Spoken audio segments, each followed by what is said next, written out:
जी शुक्राना गुरु जी, कैसे हैं दोस्तों। स्वागत करता हूँ आपके अपने चैनल में। मैं आपका होस्ट टेलर का दोस्त लेके आ गया हूँ निफ्टी बैंक निफ्टी। जो मुझे कुछ दिखाई या समझ में आता है, जितनी मुझे नॉलेज है, मैं वो जो देख पा रहा हूँ, थोड़ा गड़बड़ लग रहा है, इसलिए फिर भी बताना जरूरी है। एक तो मंथ एंड एक्सपायरी पास में, ठीक है। एफआई का गेम प्लान रिटेलर के लिए लिखता हूँ। सावन के अंधे को हरा ही हरा नज़र आता है, और जो ये लोगो लगाया है तो इसका तो आप समझ ही सकते हैं कि किस लिए लगाया होगा, ठीक है ना। चलो पहले मैं डिस्क्लेमर देखता हूँ। गाइस, ये डिस्क्लेमर मेरा वीडियो देखने से पहले पढ़ना ज़रूरी है। डिस्क्रिप्शन में इसका लिंक दे रखा है। I am not a SEBI registered analyst, और मेरे वीडियो पे अगर आपको एडवाइस करते हैं तो पहले किसी अपने फाइनेंशियल एडवाइजर या सेबी पर जरूर कंसल्ट कीजिएगा। फिर भी अगर करते हैं तो उसके प्रॉफिट और लॉस के जिम्मेदार सिर्फ आप और आप होंगे, मैं और मेरा चैनल नहीं। ये वीडियो सिर्फ लर्निंग और एजुकेशनल पर्पज़ के लिए बनाया जाता है। गाइस, अगर आप न्यू वेयर है तो चैनल को लाइक कर सकते हैं, सब्सक्राइब कर सकते हैं, और टेलीग्राम का लिंक डिस्क्रिप्शन में दे रखा है, उसे ज्वाइन कर सकते हैं, ठीक है। वहाँ पे हमको लाइव मार्केट में डाटा और कुछ ट्रेड सजेस्ट कर देते हैं, लेवल्स बताते हैं। और आज मैं बता देना चाहता हूँ, लेवल सेम ही है, कोई लेवल्स में चेंजेस नहीं है। होंगे तो लाइव मार्केट में अपडेट कर दूँगा, डाटा में कुछ चेंजेस होंगे तो वैसे भी अपडेट करता हूँ। अगर मार्केट कल गैप अप होती है, गैप डाउन होती है, वो मुझे नहीं पता है, कि I am not a astrologer. Clear cut जो मैं आपको हमेशा बताता हूँ, ठीक है ना। मैं मार्केट के पास अगर अभी आज का फ़िलहाल मौजूदा डाटा देखूँ, जो मतलब कि ऑप्शन चेन के हिसाब से आप लोग देखते हो, तो वो 15,600 से लेके 16,000। अब बोलोगे 600 सर, जो दिखता है वो बताता हूँ, ऐसे जैसे मैं बताता हूँ। 800, 700, 600 सपोर्ट, रेजिस्टेंस यही 800, 900, 16,000। मतलब कि मार्केट अभी एक डिसाइडिंग लेवल पे खड़ी है, इधर भी और इधर भी।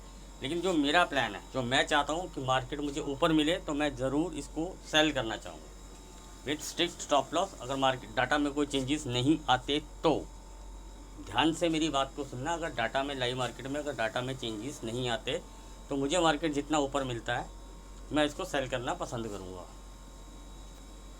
ठीक है ना।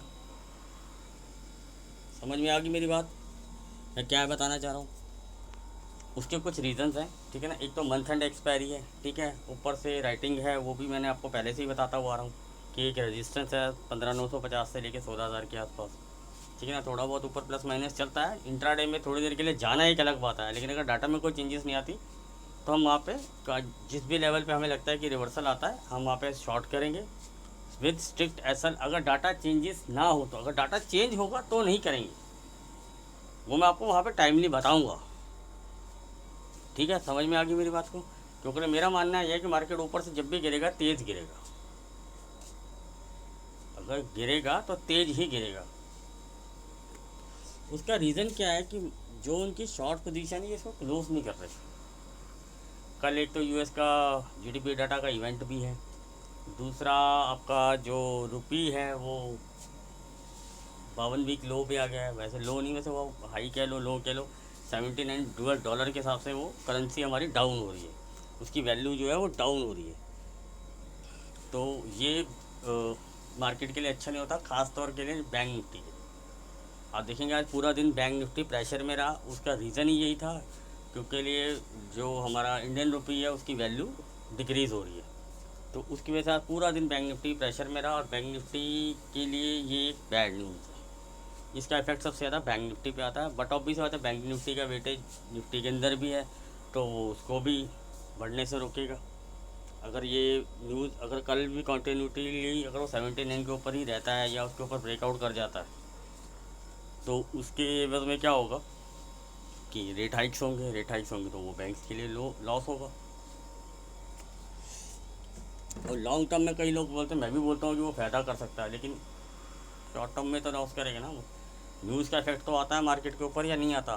फिर उसके ऊपर से डाटा भी एफआई जो है अपने शॉर्ट क्लोज करने को राजी नहीं है। वो जो नीचे के लॉन्ग्स हैं वो लेके बैठा हुआ है, उनकी कुछ ना कुछ प्रॉफिट बुकिंग कर रहा है वो, लेकिन उसमें क्या कर रहा है, वो वॉल्यूम नहीं डाल रहा वो। जैसे शॉर्ट्स में मैं जैसे हमेशा बोलता हूँ, आप कह रहे हो ना मार्केट सर बहुत एक रेंज में फंस जाता है, उसका रीज़न ही यही है कि वॉल्यूम नहीं आ रहा बड़े प्लेयर की तरफ से। बड़ा प्लेयर शॉर्ट बुक करने को तैयार नहीं है, इसलिए मार्केट के ऊपर जाने में दिक्कत आ रही है।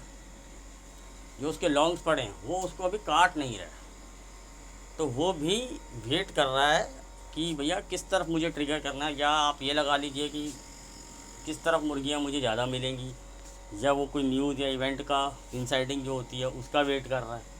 तो इन लोगों को सबसे पहले पता होता है, इसलिए ये अपने डाटा को एक तरह से उन्होंने हैच किया होगा। क्योंकि वो 15,200 से बाई करके बैठा हुआ है और ऊपर से आपको पता है कहाँ से ठोकता वो आ रहा है, तो उसके हाथ में तो दोनों तरफ मलाई है। अब वो डिपेंड करता है कि उसने कौन सी मलाई कम खानी है और कौन सी ज़्यादा खानी है, वो उसके हाथ में है। तो हमें उसके साथ बैठना है, हमें बायस होके नहीं आना। जैसे अभी मुझे पता है ना, 800 से ऊपर आते ही लोग बाय, अरे भैया Nifty buy buy buy sell नहीं है, 900 पे बाय बाय बाय सेल नहीं है। मार्केट आया ना 700, डाटा की वजह से आया। मैंने आपको पहले ही क्लियर इंडिकेशन कल भी दिया था ये चीज़। तो डाटा बहुत वैल्यू रखता है मार्केट के अंदर। अब कुछ लोग माने या ना माने वो उनके ऊपर है, वो जो मर्जी मेरे बारे में कमेंट करें या मेरे को ट्रोल करें, मुझे उससे कोई फ़र्क नहीं पड़ता। मैं डेली ये चीज़ आपको प्रूव करता हूँ। तो मैं आज आपको सिर्फ यहाँ पे, आपको पता ना, मैं को चार्ट तो लगाता नहीं, इसलिए मैंने आपको डाटा की इंडिकेशन दे दी, अपना व्यू बता दिया कि मैं बाय साइड बहुत कॉशियस रहूँगा। अगर डाटा में चेंजेस नहीं आते तो मैं बाई साइड जाना पसंद नहीं करूँगा, मुझे ऊपर मिलेगा। हाँ, ये ना हो कि मैं मार्केट नीचे खुले गैप डाउन और तुम ठोकने लग जाओ। डाटा में अगर चेंजेस नहीं आ रही हैं, ठीक है, वो अपने लॉन्ग्स बुक करें तो पुल बैक पे ही ठोकना है। ये नहीं कि भैया पहले आधी मलाई निकाल दो फिर तुम करो। तो आज की डेट में आजकल तो कर भी ये ऐसे ही रहे हैं कि भैया पहले ये गैप अप या गैप डाउन खड़ा कर देते हैं, फिर पूरा दिन मार्केट को वहाँ टिका के रखते हैं, फिर उसको रिवर्सल लगा देते हैं एक बार के लिए पुल बैक, फिर नीचे ले आते हैं, फिर ऊपर ले आते हैं, ये गेम चला रहे हैं। तो उसमें क्या होता है, प्रीमियम मीटिंग भी हो रही है, इन्होंने कॉल राइटिंग और पुट राइटिंग भी कर रखी है, लेकिन आज इन्होंने काफ़ी हद तक अपनी पुट राइटिंग को क्लोज़ किया है, पुट बाइंग करके गए हैं कि आज। अब देखो तारीफ़ की बात है, देखो जो डाटा में दिखाई दे रहा है आपको, क्या ऐसे क्या दिखाई शीट में क्या दिख रहा है वो मुझे नहीं पता, जो मुझे दिखता है मैं वो बताता हूँ। तो ये लोग ऐसे ही करते हैं, ये अगेंस्ट जाना पसंद करते हैं रिटेलर्स के ख़ास तौर पर, क्योंकि उसमें आपको हेल्प करता सबसे ज़्यादा यूट्यूबर्स वाले जो टेक्निकल की ट्रेंड लाइन लगा के आपको चलाते हैं। तो मैं ये सबके लिए नहीं कहूँगा, लेकिन ऑन एवरेज बहुत से लोग ऐसे होते हैं जो आपको मिस गाइड करते हैं, क्योंकि वो ज़रा सी 200 पॉइंट बढ़ा तो वो बुलिश हो जाते हैं, 100-200 पॉइंट गिरा तो वो बेरिश हो जाते हैं। उनका कुछ नहीं जाता हो तो बोल देते हैं, अगर जिस दिन चल गए तो देखा देखा वाला चिल्लावट शुरू हो जाती है, ठीक है ना। तो ये वीडियो थोड़ा सा मैं यहीं ख़त्म करता हूँ, ज़्यादा साइकोलॉजी हो जाएगी तो फिर वो आप बोलोगे यार कैसा है बंदा आदमी, ठीक है ना। मैं जो आपको चीज़ समझाना चाहता था वो समझा गया। लेवल्स आज मैं इसलिए नहीं दे रहा हूँ कि सेम टू सेम लेवल्स हैं, कोई फ़र्क नहीं, 5-7 पॉइंट का ही बफर है। वो लाइव मार्केट में अगर कोई major gap up gap down होगा तो मैं आपको वहाँ पे इंडिकेट कर ही दूंगा कि कौन कौन से लेवल पे अब क्या क्या हो सकता है, कितने कितने पॉइंट्स हमें मिलते हैं, टारगेट्स आपको पता ही है। Hope you like the video, if you like please like subscribe and share. मिलते हैं कल लाइव मार्केट में।